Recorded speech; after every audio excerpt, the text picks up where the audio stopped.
ఈ రోజు నేను సూటిగా ప్రశ్నిస్తున్నా చంద్రబాబు నాయుడు గారిని, అనిత గారిని, లోకేష్ గారిని. క్షమాపణ అంటూ చెప్పాల్సి వస్తే అది మొదట ఎవరు చెప్పాలో తెలుసా?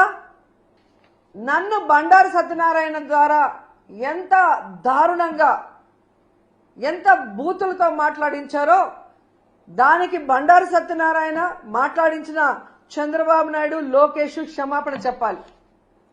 అలాగే మీరు చూస్తే ఆఫీసర్స్ ని, గతంలో హోమ్ మినిస్టర్ గా చేసిన సుచరిత గారిని, అలాగే నన్ను చాలా వల్గర్ గా మాట్లాడిన ఇప్పటి స్పీకర్ బండారు సత్యనారాయణ గారు క్షమాపణ చెప్పాలి.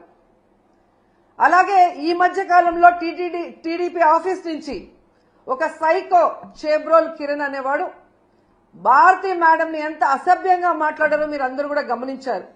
మరి టీడీపీ ఆఫీసులో అతనితో మాట్లాడించిన చంద్రబాబు నాయుడిని, లోకేష్ ని క్షమాపణ చెప్పాలి. వాళ్ళ మీద కేసులు కూడా పెట్టాలి అంత ఘోరంగా మాట్లాడినందుకు. నిన్న మీరు చూస్తే మూర్తి గారి డిబేట్ లో సంబంధమే లేకుండా రేణుకా చౌదరి గారు ఎంత అడ్డదిడ్డంగా మాట్లాడుతుందో మనం గమనించాం. మరి ఆవిడ మీద ఎందుకు కేసు పెట్టలేదు?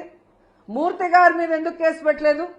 ఎందుకు బిఆర్ నాయుడు గారు క్షమాపణ చెప్పలేదని నేను అడుగుతున్నాను.